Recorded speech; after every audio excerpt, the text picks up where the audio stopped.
We've got a game to recap and a game to preview, but the big news of the night from the Bolts, Nikita Kucherov becoming the second Lightning player ever to reach 600 career assists. He still needs one to catch Victor Hedman, and it's not a matter of if, it is a matter of when he will do that.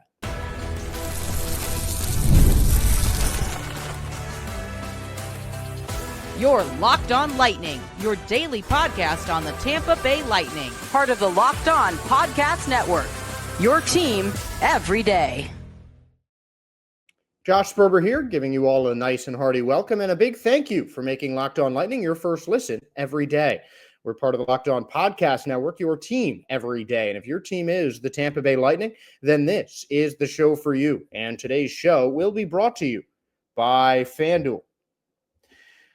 From the first whistle to the final drive, FanDuel makes the NFL playoffs even more exciting. Right now, new customers can bet $5 and get $300 in bonus bets if you win your first bet. Visit FanDuel.com right now to go get started. And we will get started by recapping a dominant Saturday win in which the second period saw one of the Lightning's most productive on the offensive end. 4 second period goals, as the Lightning scored 3 in a row to start the period as they scored the first 4 before Lucas Raymond's power play goal gave the Red Wings a lead late in the period. And then Nikita Kucherov got career assist number 600 on a nasty one-timer, perfectly placed to Darren Radish, who ripped it into the top corner for the 5th and final goal of the night, helping to seal the Lightning's win at 5-1, and a dominant win it certainly was. Andrei Vasilevskiy made 39 saves, his second highest mark of the season, on the 40 Red Wings shots. The Lightning shot just 22 without getting the more number of shots in any given period, but they were 2 for 3 on the power play and held the second best power play team in the NHL to 1 for 6 on the power play. John Cooper said he didn't love the penalties, but you got to love the way that the Lightning killed them. Their stick checks just looked so much faster, and the Lightning penalty kill looked as good as it ever had. The Lightning just seemed to be skating faster than Detroit. They seemed to be a step ahead of them all day. The stick checks were a lot sharper for the Bolts, and the Lightning were just getting back on defense better than Detroit. Lightning had a lot more good chances on offense because they're coming on some odd man rushes. They're coming into the offensive end when the Red Wings are just in a difficult place. And if the defense is anything but locked in on the Tampa Bay Lightning offense, they're going to be in big trouble. And that was something the Lightning reminded the Red Wings of time and time again. One big piece of news from the game, Erik Cernak did not factor into the game. Max Crozier was his replacement on the second line. On Sunday, the Tampa Bay Lightning announced that Crozier would be going back to AHL Syracuse, which leads me to believe that Erik Cernak will be ready for the upcoming road trip starting in Toronto against the Maple Leafs on Monday. So Crozier will not be with the team for this Canadian road trip, and I'd like to think that means Cernak is coming back, which should help, though Max Crozier was very solid in his first game since the postseason for Tampa Bay. Crozier finished with a plus or minus of +1 in 19 shifts, fewest among any defenseman. 2 shots on net, but 3 blocks and 4 hits. So Max Crozier really solid on that second line defense, replacing Erik Cernak. And McDonough might be the only player who just wasn't on the team when Crozier was really getting his more reps in the AHL in preseason, anything like that. It just wasn't, he didn't see McDonough as much, but still did really solidly on that line. It really, you wouldn't have noticed unless you looked at the jersey number that it was Crozier instead of Cernak. It was just a really effortlessly flowing partnership between Crozier and Mac, and he filled in spectacularly. Before the game, John Cooper was talking about how Max Crozier is, a step away, really. Like he's right there and able to be a regular defenseman in, the top 3 lines on pretty much any given NHL team. He's got that talent. Just right now, the Lightning don't have room for him because they're pretty set when it comes to defenders, but he's someone that I could definitely see factoring in on the Lightning's defense in the long term. And it was partly the defense, but partly just a great overall team effort that held the Lightning in front for almost the entirety of the game against Detroit. Darren Radish, in few words, described how important this win was for the Tampa Bay Lightning. It means a lot. We need these guys get in the playoffs. And we got a big stretch coming up here against other big teams. And we just got to make sure we're ready for it. And I think Darren has a point. Obviously, not a man of many words, but you know that it was on the Lightning's minds before the game. They had not had the best record against the Atlantic Division coming into Saturday's win, but this was a really important one. It was the first time they had played the Red Wings. They're going to play Detroit again in a week. Detroit is on a heater right now. They've come up from, the bottom 2 or 3 teams to now on the verge of contending for a playoff spot. Still, Detroit is, yes, in 7th place in that Atlantic Division. Part of that is because it seemed like the rest of the Atlantic won over the weekend, and Detroit lost to their division foe in the Lightning. But Detroit is 6 points away from Ottawa in that 4th spot. They just surpassed the Bruins and have a game in hand. The Senators right now a point behind the Lightning, with the Bolts having 2 games in hand over the Ottawa Senators. So yes, the position doesn't look like the Red Wings are going to be a challenging team in the division, but you can't look at a lineup on paper, regardless of the fact that the Lightning dismantled them in a 5-1 victory. But it was still the Red Wings controlling the puck a good bit. You can't get 40 shots on net when the other team has 22 and not have a significant amount of possession. The Red Wings were the victors on the faceoffs. They won 34 of the 63 faceoffs taken for 54%, but it was the special teams that really did it. The Lightning clamped down on their penalty kill, and the Red Wings absolutely did not. And the Lightning showed that they have an elite power play unit. Not that that was going to be news to anyone, really. The Lightning, with one of the best offensive teams, it makes sense that they'd have a great power play as well, and they absolutely do. Currently 4th in the league, as it was 5th heading into the game against the Red Wings. But, looking that good against a penalty kill unit that was quite solid, like Detroit's is going to bump it up in percentage. And the Lightning, again, just money on the power play. They had 3 power play chances. They scored 2 goals on those power plays. So you really have to love that. And Andrei Vasilevskiy put himself in rarefied air, his 9th consecutive season, where he has reached 20 wins, the 9th time it has happened in the NHL since the 1980-81 season. And the names who have also, the other 8 guys that have won 20 games, 9 seasons in a row, incredibly impressive. Connor Hellebuck is the only other active player. He has won 9 straight seasons of 20 wins. But the other names on this list are, frankly, some of the greatest goaltenders to ever get in between the pipes. Hank Lundqvist, 13 consecutive seasons with 20 wins in a row. Martin Brodeurs on the list as well. Chris Osgood, a Red Wings great.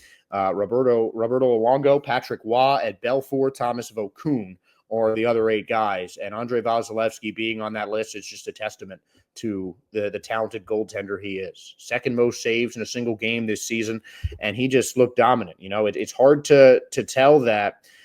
It's hard to tell who is the better goalie just based on the amount of shots that they face. And you normally think that if you're facing 40 shots, you're in a big amount of trouble. But even Vasilevskiy was talking about how he prefers the games where he's seeing more shots, just so he stays locked in. And he's been locked in all his entire career and all season, certainly, because his play behind the net has been one of the reasons that the Tampa Bay Lightning have had the success that they have had this season. Andrei Vasilevskiy has just been so good for the Lightning and so reliable in the net for Tampa Bay. And Nikita Kucherov, of course, a big topic of conversation in this game for the Tampa Bay Lightning. You can check out our X page for the reaction from Nikita Kucherov on his 600th career assist, coming 1 game exactly after Victor Hedman became the first Lightning player to reach that mark for the first time. Now it is Hedman atop the Lightning assist board at 601. Nikita Kucherov still in second at 600 flat. And Nikita Kucherov, obviously the second Lightning player to reach his 600th career assists. Kucherov now has 4 multi-point games in his last 7, which is a 8-game point streak for Nikita Kucherov. A dominant month of January so far. And Nikita Kucherov is who we'll be talking about in the next segment, along with Victor Hedman, because it's still Victor Hedman's assist record right now. But that is not going to last forever.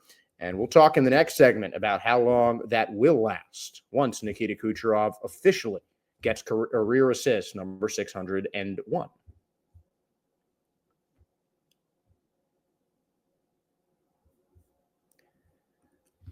From the first whistle to the final drive, FanDuel makes the NFL playoffs even more exciting. Right now, new customers can bet $5 and get $300 in bonus bets if you win your first bet. That's $300 to keep the action going. And the FanDuel app is easy to navigate, and the variety of bets keep every game exciting. Plus, when you win, you get paid instantly, so no waiting around for your winnings. Whether it is betting on your favorite team or you're just looking to add some extra excitement to the playoffs, FanDuel has got you covered. That's why you should visit FanDuel.com to join today and get started with $300 in bonus bets. That is FanDuel.com. And you can make this playoff season unforgettable with FanDuel, an official sportsbook partner of the NFL. And we're going to take a look at some odds for the Lightning and the Toronto Maple Leafs for tomorrow's game. We'll be previewing that one a little bit later on, but right now it is the Toronto Maple Leafs who are slightly ahead, plus 210 there, with a money line favoring Toronto at negative 114. Over-under is set at 6.5 goals. You can also check out any other bets that your heart may desire if you go on FanDuel.com and catch this great deal today. Josh Sperber back with you here on Locked On Lightning. We're going to talk about the assist record. It was something that I think every Lightning fan who knew the stats or looked at the stats had thought about at the beginning of the season. Victor Hedman began the year within striking distance of the coveted 588 assist mark held by Martin St. Louis at the end of November. Hedman reached that mark, became the all-time leader in assists for the Tampa Bay Lightning. In his ensuing press conference after that, he spent most of it joking about how it was about to get broken again by Nikita Kucherov before acknowledging that it was a milestone that he certainly cherishes and appreciates the significance of as a captain and one of the all-time greats of Tampa Bay Lightning players. I don't know if anyone expected Kucherov to catch up so quickly because Kucherov was about 15 assists behind Hedman, I think a little bit more when Heddy broke that record back in November. Now it is the middle of January, and they're one assist apart for the record book, and it's going to be a battle for the next couple weeks to really keep that record straight. And I don't think that it is going to be too much of a battle for too long. I think it's going to be by the end of the season, Kucherov is going to have a pretty insurmountable number over Hedman, barring a bad injury or something like that, because Kucherov is not going to leave. The Lightning certainly wouldn't let the best player in the league and one of the best players in history of the franchise walk. John Cooper was commenting on what Nikita Kucherov meant to not just the Tampa Bay Lightning, but the NHL over the course of his career so far. Well, you got 4 letters out of him. He had 600 assists. Who just did that? Heddy. It's crazy. That's be able to sit here and I've probably seen every single one of them, and there's not enough time to talk about what Kuch has meant to this organization and to this league, quite frankly. And he's a generational player, and hopefully we get to see hundreds of more of those in the future. Might not see 100 more of them this season, but as I mentioned earlier in the week, last week, I believe that by the end of next season, if Kucherov can stay healthy, he'll have 700 assists by the end of the 2026 regular season. I mean, he just racks them up at such an impressive pace. And currently, Nikita Kucherov is among the assist leaders in the entire NHL. He has more power play assists than anyone in the league. And his 47 assists are in the top 5 in the NHL. He is third in the league in points at 68. And I don't think it's too much of a stretch to say that by the end of the month, Victor Hedman will no longer have the Lightning assist record. And, I don't think he's ever going to get it again. I really think that, again, regarding injuries in close succession to Kuch breaking the record, if Kuch is the one who gets injured, regarding or, regardless of, unless anything like that happens, Kucherov could very well break the record on Monday against Toronto. I think he's going to break that record on the road trip. We'll see a nice tribute for the Lightning to their new assist king on Tuesday the 28th when they return home to play the Chicago Blackhawks. But I think that by the end of the road trip, Kucherov should have the assist record, and by the end of the month of January, there's going to be no looking back. Because Hedman, as good as he is at passing, when it comes to his assists, it's not too often that he puts up crooked numbers when it comes to assists. So usually have an assist or two a game, and that's elite. That's great. 600 career assists. Not too many people have done that in the NHL, especially among defensemen. So I'm not trying to discount anything regarding Victor Hedman's passing and his offensive skill, because he is one of the best two-way defensemen that the NHL, I think, has ever seen. Nikita Kucherov is just one of the best players that I think we have ever seen in the NHL. His passing ability, his stick handling ability just feeds into all of that, and he's just so incredibly smooth with the puck. I mean, the puck seems to obey his command, whether he's stick handling, passing, shooting. Kucherov just is always in complete control over the hockey puck, and he can do some pretty incredible things with it, as we saw time and time again in that game against the Detroit Red Wings. A couple of really nice passes and that just nasty dangles to get through an entire Red Wings team and earn himself a goal. And his ability on the power play as well to just completely control the flow of the game. I mean, calling him a floor general or equating him to a quarterback or a point guard if we're crossing sports or anything like that just doesn't seem to do justice the amount of control that Nikita Kucherov has over the puck, especially on the power play, it seems. And it's what's led to his just extreme assist numbers in this early point in his career. I mean, he's still 31 years old. He's been in the league for 10, 11 seasons now. He'll hopefully by the end of the season play about 800 career games, and he very well could have 1,000 career points by the end of the season. 341 career goals, 600 career assists, and that gives him 941. So 59 points gets him to 1,000, and that is an absolutely elite milestone for Nikita Kucherov, who, really well brushed off his 600th career assist. When asked about it at the post-game press conference, he just said, cool. And then the press conference was over. And honestly, I think that embodied the player that Nikita Kucherov is so well. He knows exactly what he's there to do. He is there to make great things happen on offense and, control the game, really, because that just was something that he does so effortlessly. He can score goals. He can, get assists. He can just do anything that you can ask of him with a puck. Just really a truly spectacular player. And, just he's not interested as much in talking to the media about it. And that's okay. Not everyone is. It's not always comfortable for people, but you got to give him a lot of credit for just going about his business and not really paying too much attention to milestones. Like, yeah, I mean, he was happy that the Lightning won, obviously, and he's just done so much for this team that you think that even a player as great as he is would just, want to take some time to say just how incredible an accomplishment it was and how much hard work it took to get to that point. But for Kucherov, it's expected. I'm sure he stopped counting his goals and assists a while ago because it's just commonplace to him at this point. So, no big reaction, nothing like that. Just, all right, cool. Didn't even realize it happened maybe. Just honestly, it makes me respect the guy a lot more just because he's not counting milestones. He's playing there to get wins and win games. And that was what happened. So he's pleased with it. And it certainly, pleases the Lightning players, coaches, because it seems like every player that has been asked over the course of this season about playing with Kucherov has just been in awe.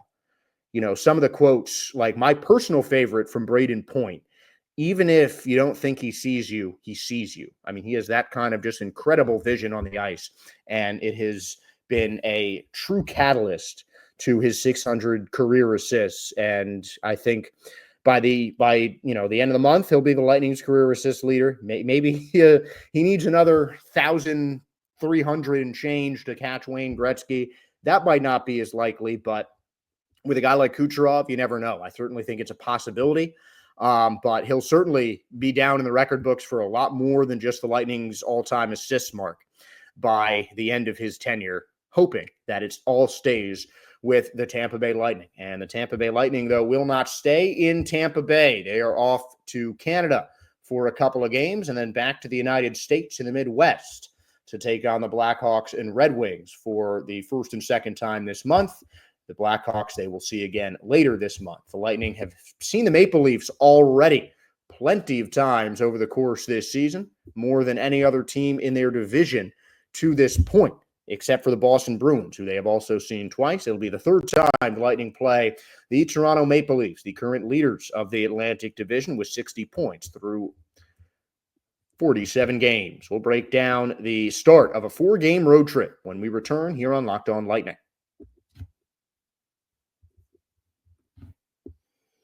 In sports, having a winning strategy is everything. It is how the best teams make it to the Super Bowl, the Stanley Cup, the World Series, and the Olympics. The same goes for life. Having a strategy like life insurance from SelectQuote can protect your financial legacy and keep your family's future secure.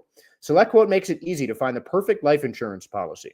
As one of America's leading insurance brokers with nearly 40 years of experience, they've helped over 2 million customers find $700 billion in coverage since 1985. What sets SelectQuote apart is their personal touch. Unlike other brokers that offer one-size-fits-all policies, SelectQuote's licensed agents tailor coverage to fit your unique needs. If you're in good health, you might even qualify for same-day coverage of up to $5 million with no medical exam required. And it's more affordable than you'd think. You can get up to $1 million in coverage for as little as $20 a month. Get the right life insurance for you for less at SelectQuote.com/LockedOnNHL. Go to SelectQuote.com/LockedOnNHL today to get started. That's the link below. SelectQuote.com/LockedOnNHL. SelectQuote, they shop, you save. One last time for today, a huge divisional matchup. And it seems like I've said this a couple times already this month. The Bruins games were pretty big. This is maybe the biggest game of the month at this current point. I think, anytime you're playing a divisional opponent, it is an important game. It's a game that, as a team, you're going to feel like you have to win, especially if you're a team like the Lightning and, frankly, the Maple Leafs that expect to be in the playoffs. I mean, Darren Radish was talking about, the Lightning having to beat the Red Wings to make the playoffs. They have to beat the Maple Leafs, not just to make the playoffs, but maybe they'll have to beat them in the playoffs. The Maple Leafs are looking like a true contender so far, and they already have 2 wins over the Tampa Bay Lightning, including a really tough loss for the Lightning the last time they played, 5-3 on an empty net goal, despite a furious comeback that put 3 goals in the final 10 minutes of the final period before the empty netters sealed it. The last time the Lightning ventured all the way to Toronto was in the second week of the season. It was a 5-2 loss. So the Maple Leafs have outscored the Lightning a total of 10-8 in the 2 games they have played each other. And that's really not an insurmountable deficit. And this is the Maple Leafs, who have been very consistent the entire season. I don't want to try and diminish their success, especially since they've won 7 out of their last 10 games. But the Maple Leafs, I feel like, as a team, haven't changed as much as the Lightning have. The Lightning have had too many injuries to keep track of, and especially lately, it seems like they're cycling through defensemen just way too easily. So now, it's a different defense in some ways that the Leafs will be facing without J.J. Moser, who was available in each of the first 2 games and got in the action against the Maple Leafs already twice this season. He is out. Darren Radish has taken his place in the first line. The Lightning are likely going to get back Eric Chernak, with Max Crozier being sent down to Syracuse before this road trip began. And especially since the Lightning have 2 back-to-backs, it's a relatively risky send-down, but it must mean that Chernak is going to be back, and I think that provides a little extra punch. Again, not negating any of the success that Crozier had in his first game back in the NHL in almost a year, but, Eric Chernak is a vet, and he's played the Maple Leafs before and has experience defending their players And hopefully this time the Lightning can find the magic to beat them. It is a battle of two of the better offensive teams in the league. Each of them has over 3 goals a game, but it is the defense where the Lightning are actually slightly better at in terms of the Maple Leafs. Lightning 10th and the Maple Leafs 12th in terms of goals allowed per game. The penalty kill, the power play, those all favor Tampa Bay. But the faceoffs are what really favor the Maple Leafs. 52%. That's 5th in the league. The Lightning 18th at 50%. And the Lightning, I feel like as a whole, their team has been relatively inconsistent when it comes to faceoff. You don't see a lot of games where it's just a run of Lightning getting well over 50% and having the clear advantage in faceoffs and possession time. They just have the ability to make things happen on short notice in transition and just, those little quick strike plays with some of the fantastically talented players the Bolts have on their offensive side. Talent alone isn't going to beat a team like the Maple Leafs, who have won 7 out of their last 10, including each of the last 2 against tough divisional opponents. An overtime win over the New Jersey Devils, and then a win against the Montreal Canadiens in the last 2 games for the Maple Leafs as well. So, this is just going to be a difficult team. We should see Vasilevskiy in this one. I think it would be smart for Vazzy to start the first one, and then Jonas Johansson start the second one, even if he has already lost to the Habs this season. But I think just having one of the best goalies in the league is just going to give that much more security to the Tampa Bay Lightning. And they need any advantage they can get right now because the Leafs have had their number this year. They're the hotter team as of late. 2 straight wins after a 3-game losing streak to 3 teams that are in the thick of the playoff race right now in Dallas, Vancouver, and Carolina. But, I think if the Lightning want to overtake the Maple Leafs and get into first place, this is a game they have to win. And frankly, they have to win the next game that they play against the Maple Leafs as well back in April, the next time Toronto comes down to Amalie Arena. Because, this is a first-place team, and this is a part of the season where those standings are even more significant. Playoffs are starting to get on the players' mind. When Darren Radish said it in the press conference after Saturday's game, I think it was the first time that I could be wrong. I think it was the first time that a Lightning player brought up postseason qualification, because it's not something that you're really thinking about at the beginning of the season, but obviously it's where you want to get. And great teams have to beat great teams to get into the playoffs. They have to beat the better teams if they want to be taken seriously as a contender. And I think the Lightning can be a contender. I think they're definitely going to round out as a dark horse because their offense makes them incredibly dangerous. And if Andrei Vasilevskiy gets hot, no one's going to score a goal. So they always have that dark horse chance, but they need these kind of signature wins to really solidify themselves as an elite contending team. Lightning currently 3rd in that division, but Florida and Toronto are a little bit comfortable. 4 games ahead of the Lightning are the Panthers, 4 points ahead. The Panthers are ahead of the Lightning at 57. The Leafs have 60. But the Lightning have 3 more games in hand than the Panthers and the Maple Leafs. And you don't want to bet on just the makeup games, as it were. Like whenever the Lightning can get back even on games, they still need to have, more than their toes in the water from the rest of it. They still have to beat the Panthers, which they have done once this season. They've split that.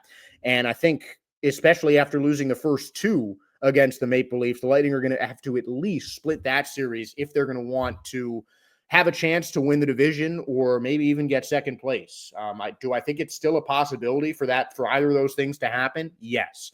Right now, it seems like Lightning are going to finish 3rd in that Atlantic division behind the Maple Leafs and the Panthers, but wins like this could really change the tide in the division. Wins like this can turn the Lightning from, a 3rd place team sliding in after 2 elite teams with a bunch of other, solid but not great teams just beating the crap out of each other to make up the division, and the Lightning just coast their way into the 3rd spot.